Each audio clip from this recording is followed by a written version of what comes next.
ఇక బండి సంజయ్ గారు, రేవంత్ రెడ్డి గారు ఇద్దరు మరి చట్టాపట్టాలు వేసుకొని తిరుగుతున్నారు. ఈ హోంశాఖ సహాయ మంత్రి, ఆ హోంశాఖ సహాయ మంత్రి, ఇద్దరి బంధుత్వము, ఇద్దరి ఇది తెలిసిందే.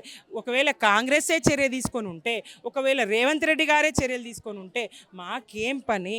మీరే ఫోక్సో కేసులు పెట్టి మీరు ఇంకోటి బండి సంజయ్ గారే స్వయంగా తప్పుకొని ఉంటే, జై శ్రీరామ్ జై శ్రీరామ్, రాముని పేరెత్తే అర్హత ఎక్కడదయ్యా బండి సంజయ్ గారు మీకు?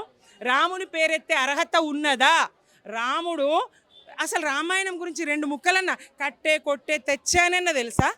ఎందుకు కట్టిండు, ఎవరిని కొట్టిండు, ఎవరిని తెచ్చిండు, ఈ కనీస జ్ఞానం అన్న ఉన్నదా? మూడు ముక్కల్లోనన్న రామాయణాన్ని చెప్పగలడా?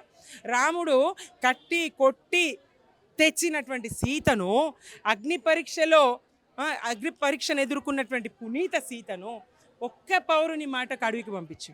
మరి అలా నీ కొడుకు యావత్తు తెలంగాణ కోడై కూస్తుంది. కోడై కూసిన తెలంగాణ పక్కకు పెడదాం, బీఆర్ఎస్ను పక్కకు పెడదాం, సిపిఎం పార్టీ జాన్ వెస్లీ వాళ్ళు, అట్లాంటి వాళ్ళు, సంధ్య లాంటి వాళ్ళు, పిఓడబ్ల్యూ వాళ్ళు ఖండిస్తూ ఉన్నారు, వాళ్ళందరినీ పక్కన పెడదాం.